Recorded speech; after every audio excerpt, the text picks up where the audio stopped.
Welcome to Crisis in Perception, where we examine the systems shaping our world, one book at a time. Today we're doing a systems-level deep dive into a really extraordinary work, Thomas E. Ricks's Churchill and Orwell, The Fight for Freedom. And Ricks gives us this incredible lens, doesn't he? A lens into one of the most fraught periods in modern history. Exactly. Yeah. The mid-20th century. And he uses it to understand this fundamental mechanism of democratic survival. How does individual moral clarity, how does accurate perception even manage to function when all the systems around you, political, media, social, are all pushing for denial. they're actively incentivizing denial? And that's really the core of it, isn't it? This isn't just about debating the biographies of two, historical giants. No, not at all. We're using their experiences, the isolation they felt, the struggle, their eventual vindication to really dissect the systemic mechanics of it all. Yes. Institutional denial, mass propaganda, that kind of toxic ideology. And the central question really is, what does it take for one person to resist those forces? Because the urgency of that fight for objective truth, frankly, it feels just as high today as it was when Hitler was marching into Czechoslovakia. Absolutely. The book gives us a framework for understanding how power, in pretty much any form, tries to control reality itself. So we're looking at the political structures, the intellectual currents, the media institutions of the 1930s and 40s. To see where the fracture points were and how these two men from, completely opposite ends of the political and social spectrum, Yeah. how they ended up fighting the exact same enemy, the lie. Okay, so let's unpack this.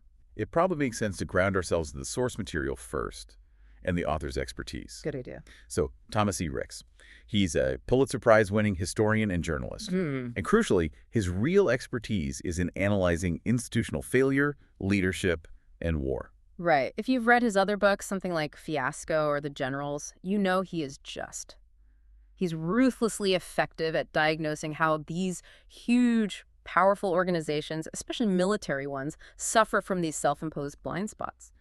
And how they refuse to acknowledge inconvenient facts. Exactly. His perspective is inherently systems-focused, which is why this pairing is so brilliant. And he had this realization, didn't he? That they both shared this foundational experience that shaped their commitment to truth. Yeah, they were both war correspondents. Churchill, who is 28 years older, he covered and even participated in the Boer War, around the turn of the century. And then Orwell, decades later, is wounded fighting on the front lines of the Spanish Civil War.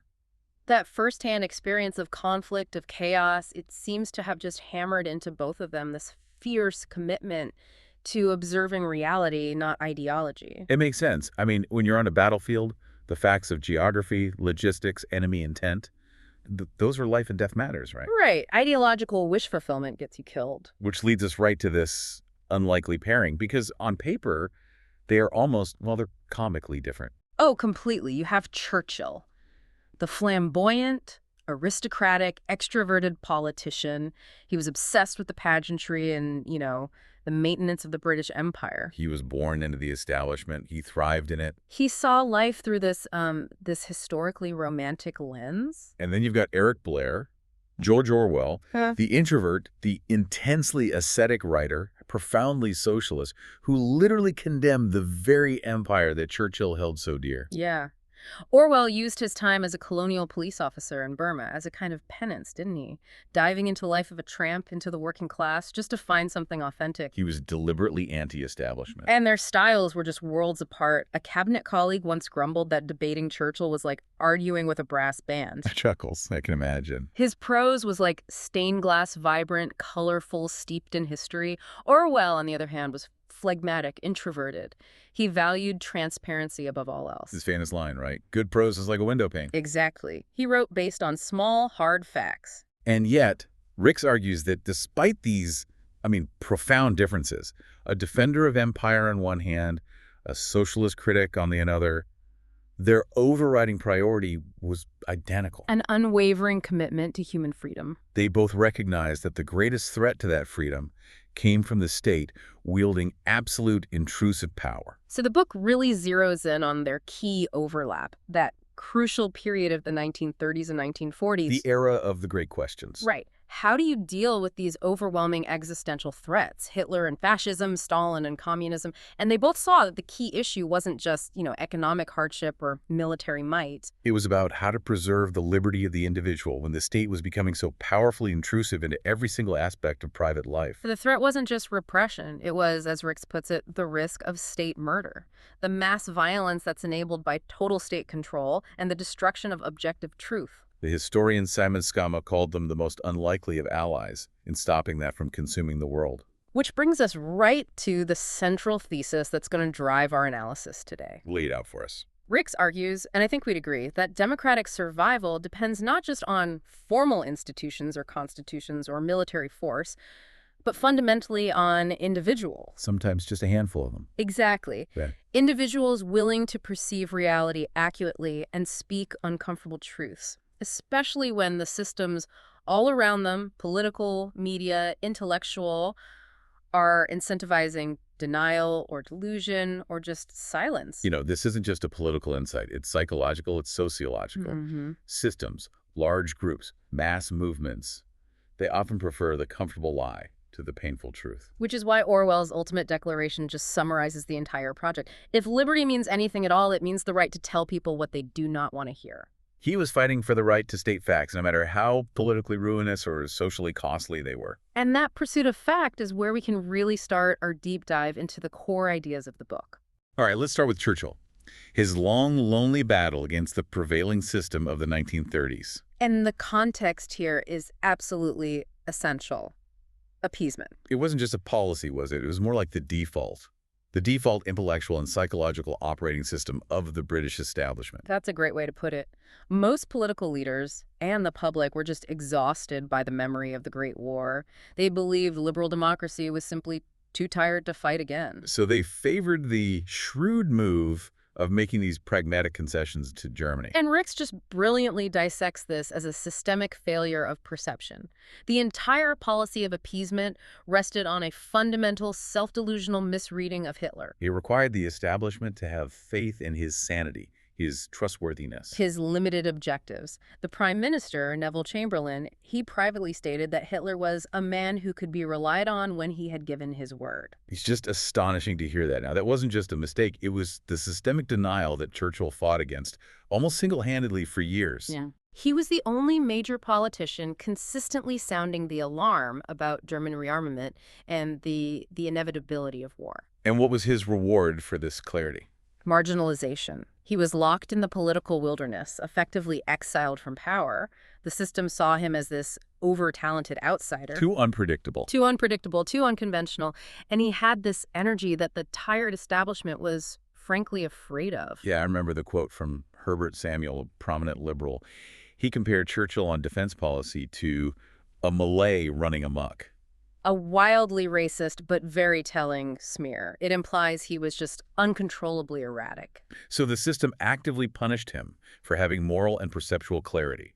As early as April 1933, just 3 months after Hitler became chancellor, Churchill was arguing, using facts and figures, that German rearmament meant a renewal of general European war. He wasn't guessing. He was just reading the data and stating a reality that was politically ruinous for the government to even admit. And Ricks brings this to life so well with that anecdote about Ribbentrop. Oh, it's fantastic. So, 1937, Churchill is having lunch with Joachim von Ribbentrop, the German ambassador in London. And Ribbentrop, full of Nazi confidence, basically lays out Germany's plan. They wanted a free hand in Eastern Europe. A free hand to absorb Poland and Ukraine. And all Germany asked was that Britain promise not to interfere. Just look at the perception gap there. Ribbentrop, swimming in the propaganda of his own system, genuinely believed Britain would just concede. But Churchill, standing in front of a map in the embassy, just refuses. He warns Ribbentrop not to underestimate Britain's resolve. He says if Germany plunges Europe into war, Britain wouldn't just fight. They'd bring the whole world against them, just like they did in 1914. And Ribbentrop was so entrenched in his own system of denial, he just dismissed it as bluster. He just says, in that case, war is inevitable. Churchill was making a solitary stand. A stand against a deeply entrenched systemic preference for, what? Stability. Denial. Avoidance. He understood that appeasement wasn't shrewd diplomacy. It was avoidance. And his statement in 1938, after the Munich Agreement, that The belief that security can be obtained by throwing a small state to the wolves is a fatal delusion. That became the perfect epitaph for the whole policy. It's the epitaph for the political system's massive failure of perception. What's so fascinating is that his clarity wasn't based on, some secret intelligence that others didn't have. No. It was just based on his commitment to viewing reality without the distorting lens of political convenience. He chose hard facts over social or political belonging. So if Churchill fought political denial from the margins of power, Orwell fought ideological denial from the trenches. Literally. His fight for reality came not through the halls of Westminster, but through brutal first-hand experience on the periphery of society and conflict. And his anti-imperialist turn was foundational. That experience as a colonial police officer in Burma, it gave him this deep, visceral hatred for empire. And it led him to realize, as he put it, that the oppressed are always right and the oppressors are always wrong. Now, he later critiqued that simple binary as a mistaken theory. But it motivated him, didn't it? It motivated that deep sense of self-abnegation, of moral expiation. It did.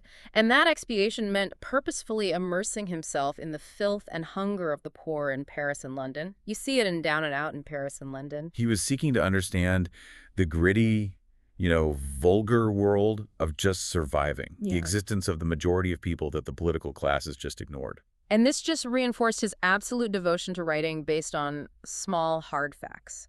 He described the workers' diet not in abstract terms, but specifically white bread and margarine, corned beef, sugared tea, and potatoes. He saw that the gap between high theory and lived reality was immense and fatal. But the real crucible for his political vision was the Spanish Civil War in 1937. Yeah, this changed everything for him. He went to Spain to fight fascism, driven by these deeply held socialist principles.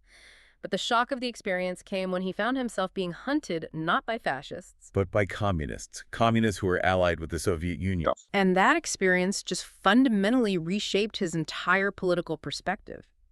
He realized, with what must have been utter shock, that the left could be every bit as accepting of lies as the right. He watched as his socialist friends back in Britain just believed that lying was mandatory if it helped the great overarching Soviet cause. Ideological loyalty trumped factual truth. The system of denial wasn't just confined to the establishment, it was a function of any system that demands total conformity. And this set him on his core mission, right? To establish facts and document reality, no matter how unpopular the truth was. No matter which political party it comforted or condemned. And this is where his famous dictum about language comes in. Good prose is like a window pane. He wanted writing to be transparent, a direct reflection of observed reality. He was fiercely critical of abstract, opaque, politically mandated language. He condemned what he called left-wing thought as a kind of playing with fire by people who don't even know that fire is hot. And that wasn't a critique of socialism itself. No, it was a critique of intellectual arrogance and the abandonment of empiricism. He demanded clarity, transparency, and a devotion to accurate observation, the intellectual tools you need to fight the propaganda machines of the time. So what Rick shows us is that both men, in their own ways, grasped that the ultimate fight for freedom really starts with perception and with words. Absolutely. When words get polluted, when facts are treated as disposable weapons, the entire political system starts to fail because there's no longer a shared factual ground for rational discourse. And Orwell's experience in Spain is just the perfect, horrifying illustration of this collapse. Yeah. After he was wounded and recovering, he saw with his own eyes how the narrative was immediately weaponized. He saw great battles reported where there had been no fighting and complete silence where hundreds of men had been killed. That's chilling. He was witnessing in real time history being written not in terms of what happened, but of what ought to have happened according to various party lines.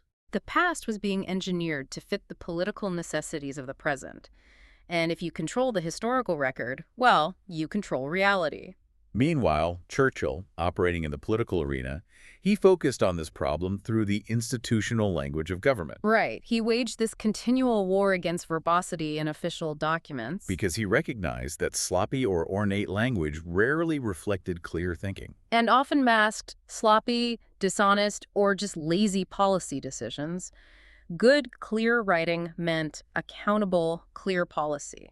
And it's so interesting. While Orwell aimed for that clean, transparent window pane, Churchill's use of language was the opposite, flamboyant, steeped in historical references and poetry.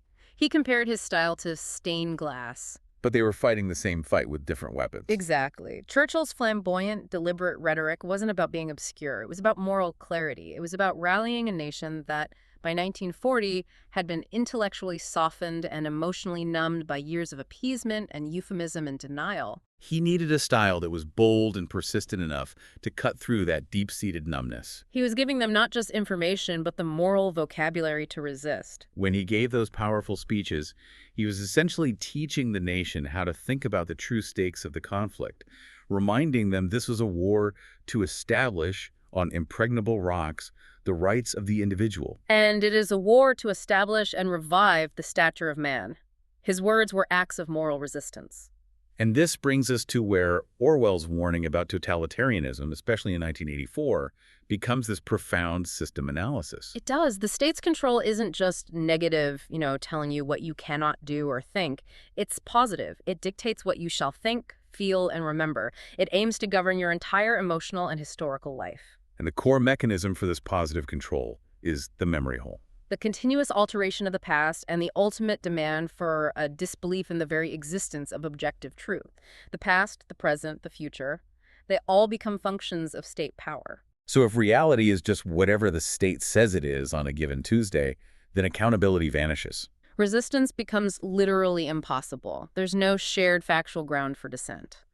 Orwell saw this when Soviet-aligned communists tried to erase the inconvenient history of the Stalin-Hitler Treaty, demanding instead that the West just comply with the shifting party line. This becomes the ultimate test of civilization, then. It is, and Churchill echoed this philosophical fear when he was talking about executive power.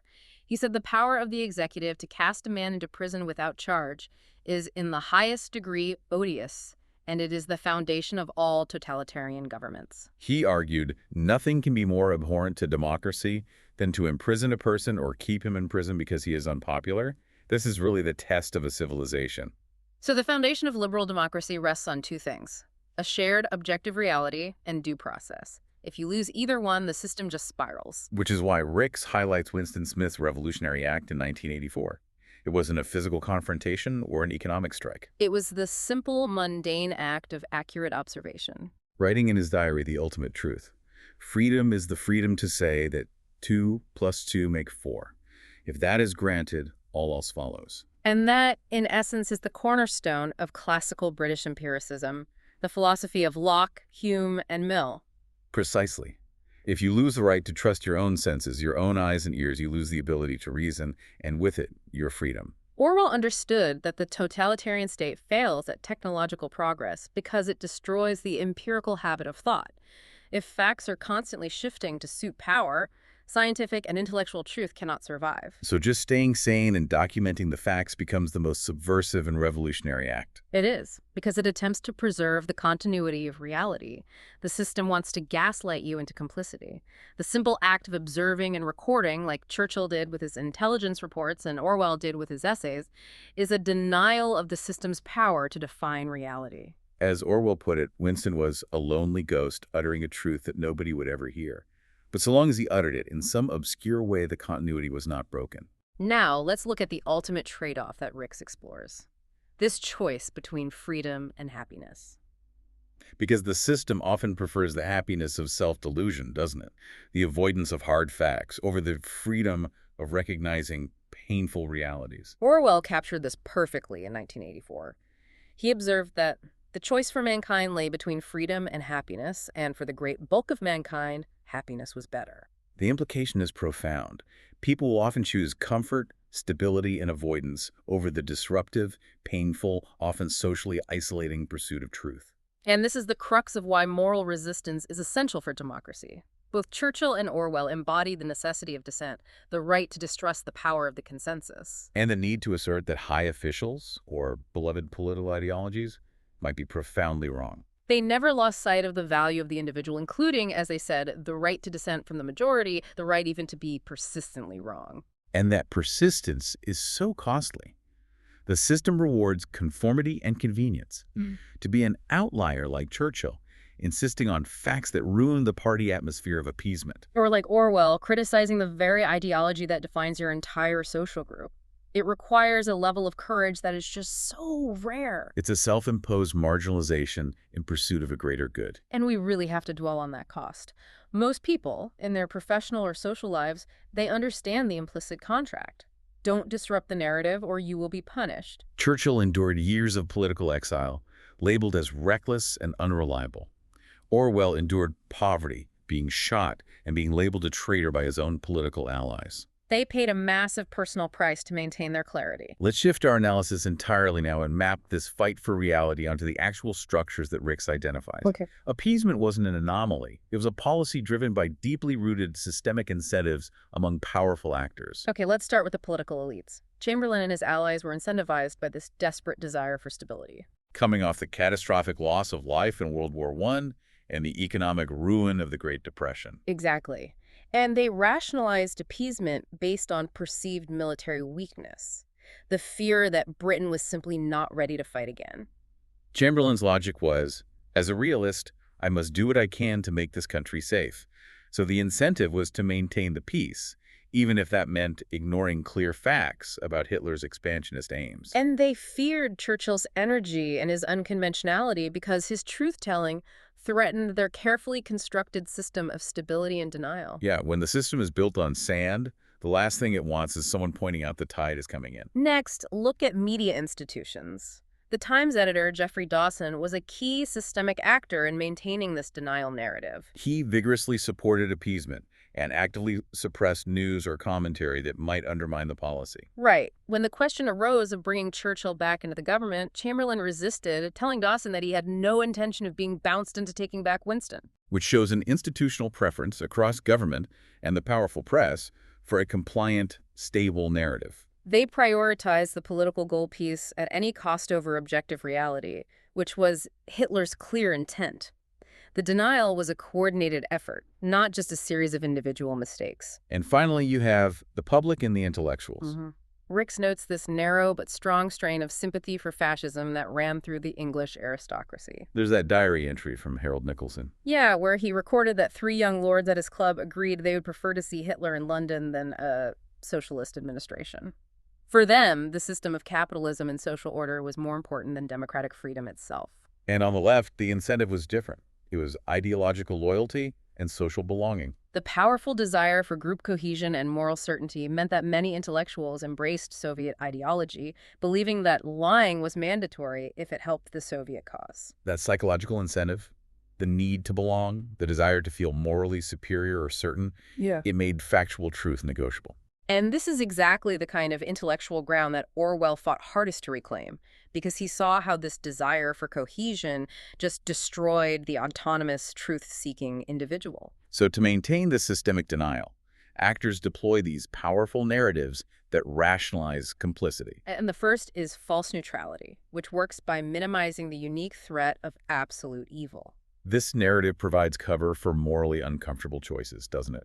People sought comfort in the idea that Hitler and Mussolini were very much like any other politician or diplomat. Right. And if they're just politicians, then appeasement is a legitimate negotiating tactic rather than a surrender to absolute evil. It allowed political actors to prefer a fascist state to a socialist one without having to admit they were embracing totalitarianism.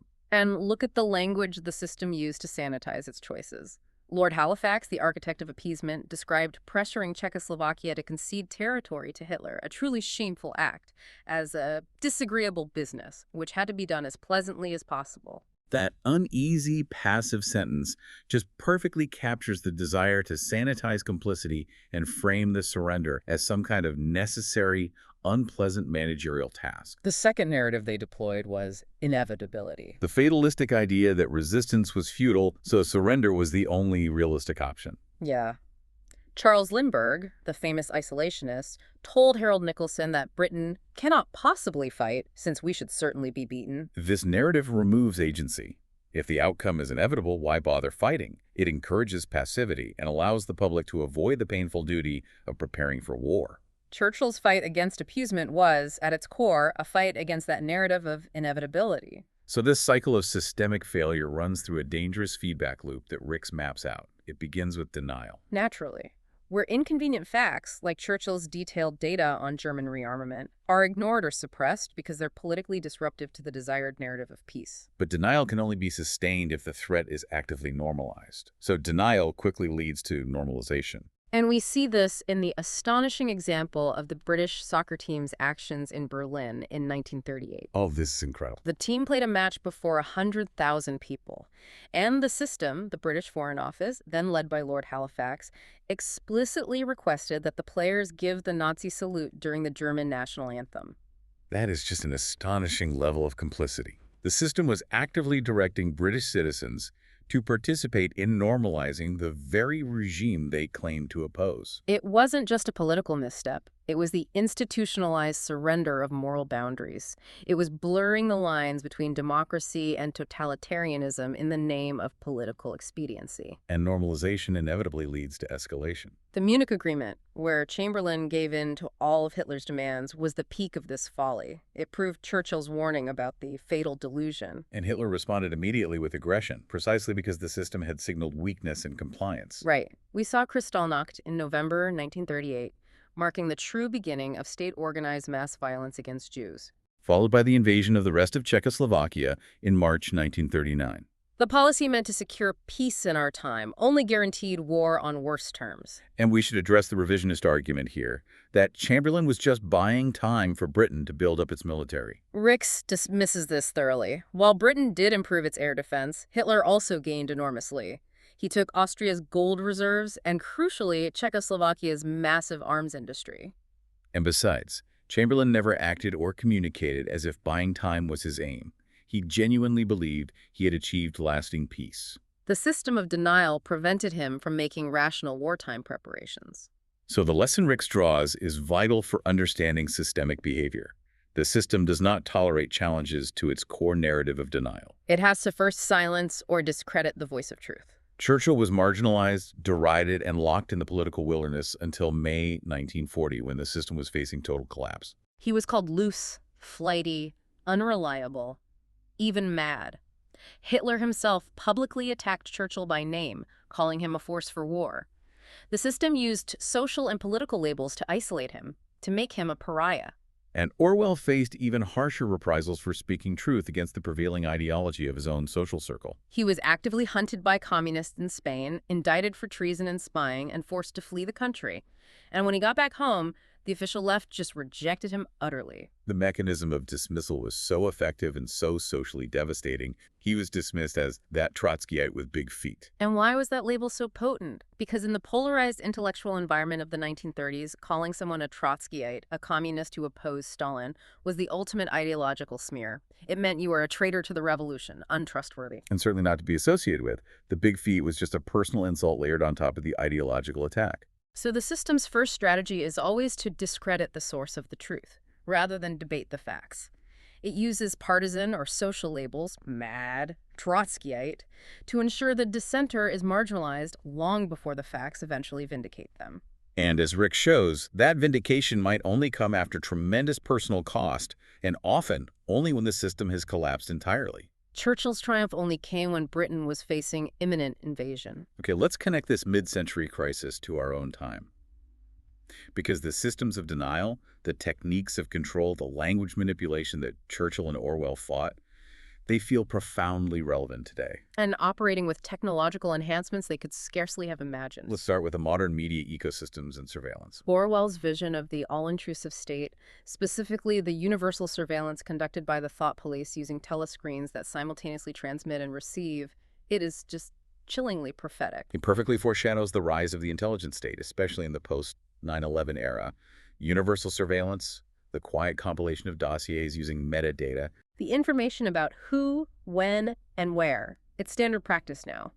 Our phones are the two-way telescreens, perfectly integrated into our commerce and our communication.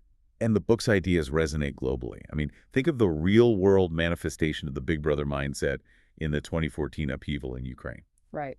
The pro-Russian government monitored cell phones near protests and sent out a mass text warning.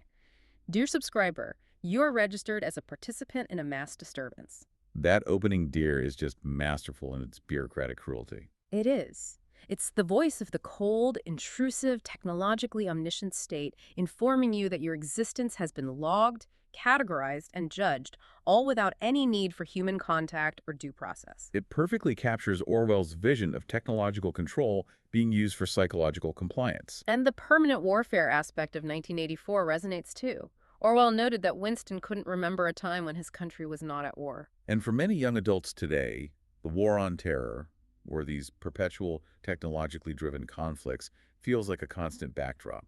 The fact that major world powers use signature strikes, killing individuals identified only by their behavior patterns, their metadata, in nations they're not officially at war with, it just underscores how the intrusive state has become ethically blurred and technologically ubiquitous, just as Orwell feared. Then there's disinformation and language manipulation. The modern media ecosystem, dominated by algorithmic feeds and ideological silos, perfectly reproduces the conditions Orwell witnessed in Spain. His experience of history being written not in terms of what happened, but of what ought to have happened, is basically the blueprint for modern disinformation campaigns. And his paradox captures the insidious nature of language control today.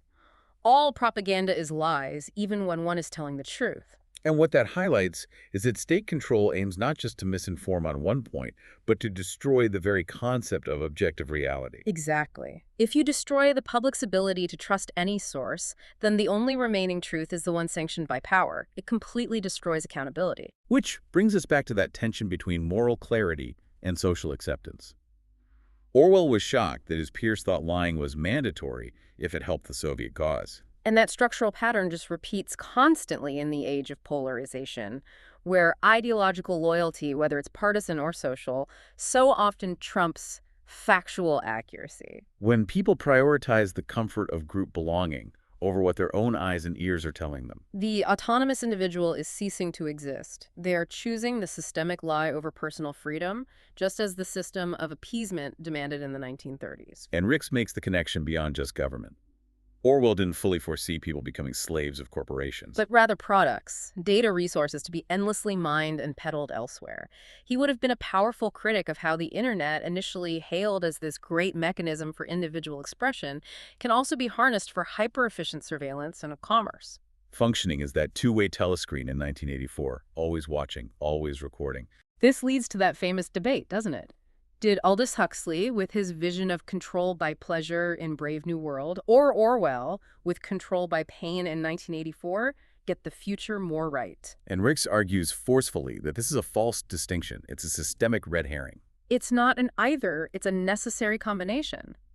The source explains that the great majority of people are content to be amused, distracted, and controlled through pleasure and endless consumption. That's the Huxley model. We willingly give up our privacy for convenience and entertainment. But the system still requires the tools of coercion.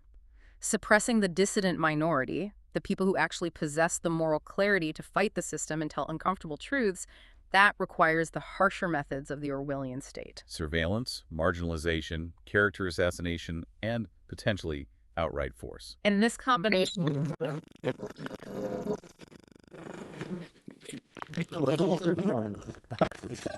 enables the state to focus its coercive power on the few who dissent, the Orwell side. Ricks cites the profoundly disturbing example of the use of torture post 9/11. Yeah, the fact that torture became official policy, with CIA officials admitting its use, almost daring prosecutors to indict them, represents that darker Orwellian side. And that dark side was enabled by the majority's willingness to be amused and distracted, the Huxley side, and their fear of the external threat. The system requires both the distraction of the many and the effective suppression of the few.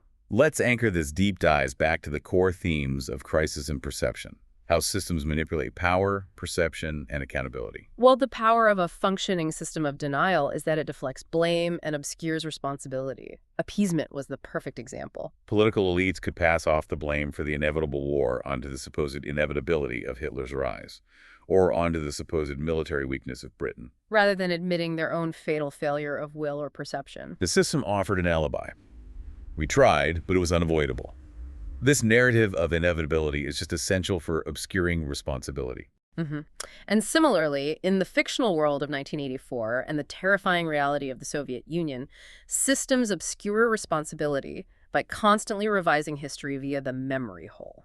If the facts are fluid and constantly changing, it becomes literally impossible to hold actors accountable for past deeds. Accountability requires a stable, agreed-upon reality to measure past actions against. And Churchill, with his obsession with historical accuracy, his voluminous writing, and his commitment to building the historical record, was fighting this revisionism in real time. He published 15 million words in his lifetime, building this factual and rhetorical barricade against the forces that sought to redefine the war or his role in it.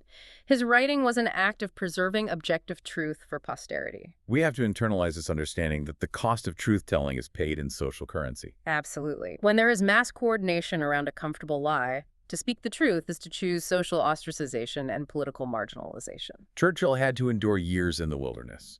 Orwell lost socialist friends who feared his factual honesty would damage the Soviet cause. The incentive for most people, when confronted with a crisis, is avoidance, to deny the painful truth in favor of the comfortable reality preferred by the group.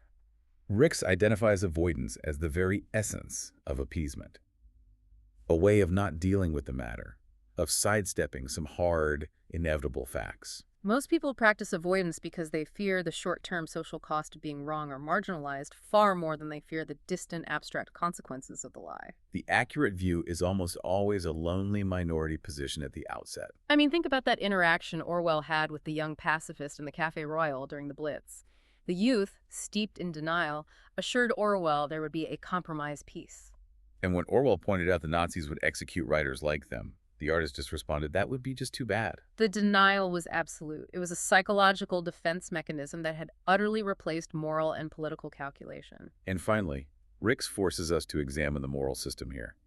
The desire for a compromise peace or a policy of false neutrality in the face of absolute evil enables that evil. This is the profound moral teaching of the mid-century crisis. The source material shows us that the fight for freedom is not passive.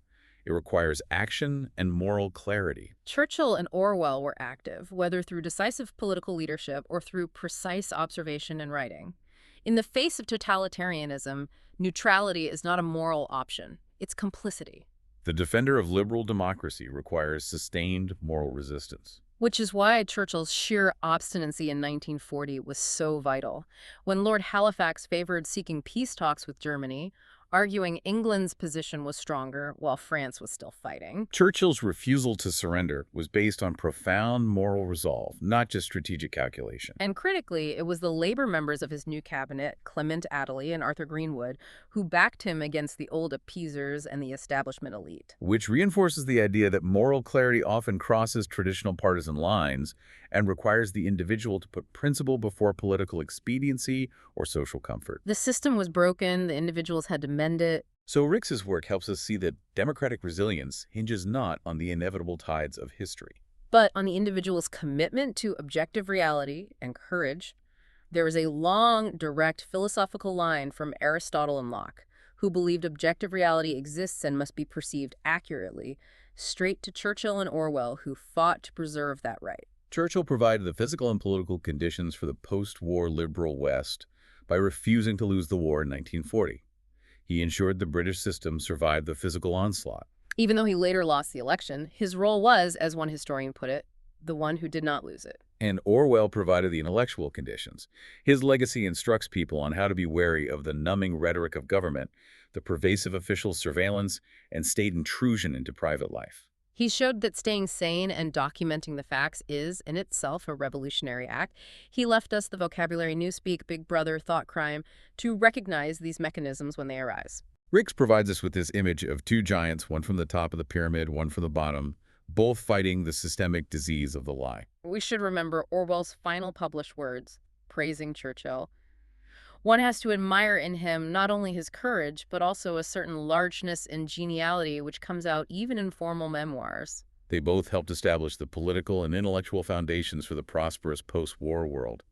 They paved the way for dissidents like Solzhenitsyn, Sakharov, and King, who fought for freedom by simply articulating the facts they perceived against the prevailing narrative of power. Their fight was the realization that perception is power. So we'll leave you with this open question, drawn from the reflection of Rick's masterful book. Churchill and Orwell were dramatic outliers who risked everything, their careers, their social acceptance, and their lives, to speak the truth against the overwhelming systemic tide of denial. What must truth-telling cost you today, and what price are you willing to bear to maintain the right to dissent from the majority, the right even to be persistently wrong? We have been exploring Churchill and Orwell, The Fight for Freedom by Thomas E. Ricks. We highly encourage you to read the book or borrow it from your local library. This project is free and publicly accessible. If you'd like to support the time, tools, and research behind Crisis and Perception, you can become a supporter on Patreon. For a shorter visual overview of this topic, see the mini explainer linked in the description. If you enjoy this kind of systems-level analysis, please like, subscribe, and comment with books or topics you'd like us to explore next.